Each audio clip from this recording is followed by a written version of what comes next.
What's up guys? Today I'm going to be reviewing one of the biggest gaming monitors on the market as of today, the Samsung LC49HG90. Before we get started guys, please hit that like and subscribe button to help support my channel. Now this is a super ultra wide monitor with a VA panel and I bought it on sale for $999 and it usually retails for $14.99.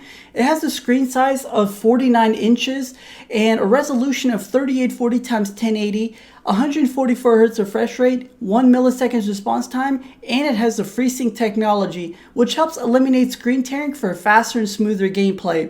Also, this is HDR compatible for games and has the QLED technology, which I'll get into here in just a second. As far as the flexibility, you can adjust the height and tilt it and swivel, and basically it's pretty flexible, and which is really nice. Now right off the bat, one thing that I really like about this monitor is the 49-inch screen size. This actually covers the same territory as two 27-inch monitors with an aspect ratio of 16.9. And when you combine that with the curved design, it creates an immersive experience whenever you're cruising the web and gaming and doing anything else. So one of the areas where this monitor really shines is productivity. Here I have an example where I have two browsers open, OBS, EVGA Precision, and a notepad. So there's a lot you can do, and if you're going to be getting work done on this monitor, it feels so easy, and the best way to describe it is that it just feels organized having everything on one monitor. Also, you could do a picture-in-picture where you're gaming on one half of the monitor and on the other half you could cruise the web and anything else, which is really cool. Also, video editing on this monitor is absolutely amazing because you have everything stretched out and easily can navigate any option you want. And I feel like a lot of content creators or a lot of people that do video editing would definitely love this. One thing to note here is that if you watch a video on YouTube full screen, it's going to display a 16:9 aspect ratio, but that's not to say there aren't videos that are going to display a 32.9, but the majority of YouTube videos are going to be displayed like this. So next, what I really like about this monitor, and is definitely very impressive, is the image quality. The colors look absolutely beautiful and it produces great color accuracy and great color reproduction, and whenever you view it from different angles, colors stay consistent. Now the reason why I mentioned that this is very impressive is because this monitor has 1 millisecond response time, which only TN panels have, and TN panels typically don't have the best color accuracy and color reproduction. And whenever you view it from different angles, colors start to look a little washed out and can produce a yellowish tint. Now the way this monitor can achieve such a low response time and have great colors at the same time is because the QLED technology allows VA-based panels to achieve a TN panel level 1 millisecond pixel response time. And the way this does it is because the QLED technology basically uses LCD panels lit by LEDs. But unlike regular LED displays, Samsung uses quantum dot nanoparticles, which basically produces great color accuracy and great color reproduction and really better lighting. Now, I wouldn't go as far as saying the colors are just as good as an IPS panel. So if you're going to be photo editing and you need very super sharp detailed colors, you might want to consider an IPS monitor. But if you're not going to be doing stuff like that, then you're going to be very impressed with the colors here because it looks absolutely beautiful and definitely very impressive. When it comes to gaming, this monitor is absolutely amazing.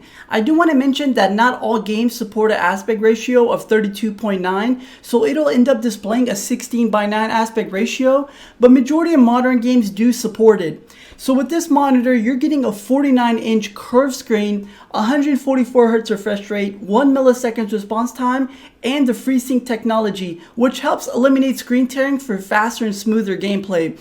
If you have an AMD setup, you'll benefit more off the FreeSync technology.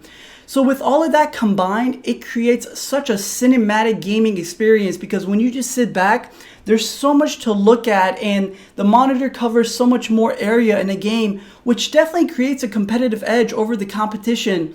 And when you just add the high refresh rate and FreeSync technology, it creates such a smooth gameplay with no stuttering and no screen tearing. And if you're coming from a 60 Hz monitor, you're going to notice a huge difference and you're going to be blown away. So even though this monitor only has a resolution of 3840 x 1080, it really does make up in a lot of other areas such as the big wide curved screen and the high-end specs. As far as HDR or high dynamic range in gaming, all that means is that there are certain games that are compatible to utilize the HDR technology, which produces deeper blacks, higher contrast, and is brighter. Now, there aren't that many games that are HDR compatible. There's just a short list, such as Mass Effect and Battlefield 1. And also, the technology, in my opinion, isn't there yet. But once the technology is perfected and more games start to become available, then that'll be really, really exciting. But as of right now, the technology isn't there yet. Now, as far as the hardware requirements, I would recommend at least a GTX 1080 or 1080 Ti, and the cutoff would be a 1070. With the 1070, you might want to lower the settings a little bit. So with all of that being said, this monitor definitely has some areas where it really shines, but there are a couple of things that I'm not a huge fan of. So I bought this monitor on sale for $999, which is pretty expensive. And it's crazy to think that this usually retails for $14.99, which is really expensive and overpriced in my opinion, because the price just doesn't match the monitor for a couple of reasons. The first reason is that this monitor has the FreeSync technology, and whenever you're looking at gaming monitors and compare FreeSync versus G-Sync, FreeSync is typically a little bit cheaper than G-Sync.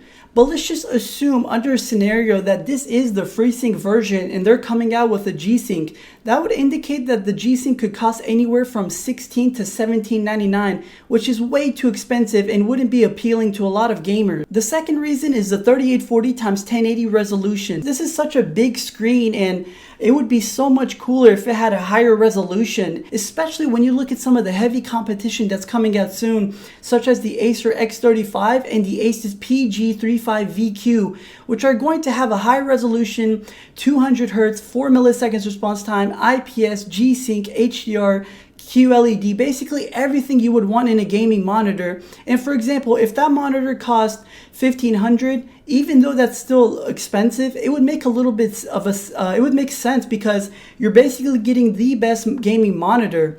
But with this monitor, $14.99 is a little overpriced, and the resolution is not that high, and I feel like it should definitely have G-Sync as well. So for that reason, I think this monitor should retail at $999, because if there's ever a sale, then this monitor would be $899, maybe $799, and it would be a little more affordable and might make a little bit more sense. Overall, this is a fantastic monitor with a lot of nice features and high-end specs. The 49-inch curved screen is absolutely incredible, and this monitor definitely has a lot of areas where it really shines, such as gaming and productivity. I would recommend this monitor to anyone that has an AMD setup and usually does a lot of work on their monitor where there's a lot of application all over their screen, and you do a lot of gaming and it's within your budget, then this will be an absolutely amazing monitor, and I think you'll really like it. Thank you so much guys for watching my video. I really hope it was helpful and points you in the right direction. If you have any questions or comments, please leave them down below and I'll be sure to help you guys out. Please don't forget to like and subscribe, and until then, I'll see you guys soon. Take care.